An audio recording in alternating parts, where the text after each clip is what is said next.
आगाह के अहम ख़बर है। वज़ीर आज़म शहबाज शरीफ जून के आख़िरी हफ़्ते में मामूल का बरसातुनि जी अकती ते बिना देर कदम खणण की हिदायत कर छी है। वज़ीर आज़म लाॻापियल वज़ारतुनि खातन के सूबन और ज़िलई इंतज़ामिया के अलर्ट करण की हिदायत कर छी है।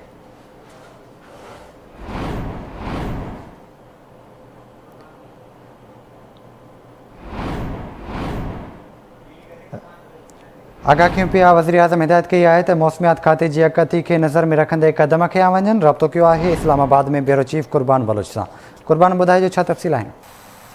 जी बिल्कुल, वज़ीर आज़म शहबाज शरीफ सावन के बरसात के हवाले से मौसमियात खाते जी अगती कई है उन एहतियाती कदम खणण की हिदायत कई है। वाज़े रहे तो मौसमियात खाते यो जणायो है तो सावन के बरसात में मामूल का बरसातूं पवंदियूं।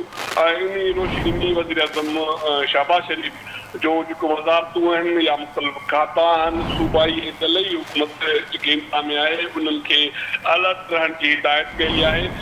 वज़ीर आज़म जो इहो चवणु आहे त जेके बि हेठियां इलाइक़ा आहिनि जिते आबादियूं या आवाम रहे थो उन्हनि खे बचाव लाइ इंतज़ामिया कदम खणे। उन सां गॾु गॾु वफ़ाक़ी वज़ारतूं सूबाई खाता भी अलर्ट रहनि जेकॾहिं सावन के दौरान जेकॾहिं गैर मामूली बरसातूं पवनि थियूं ऐं किथे भी कोई ख़तरो महसूस थिए थो त उन्हनि जायुनि खे अवाम खे उन्हनि ख़तरनि खां बचाए सघिजे।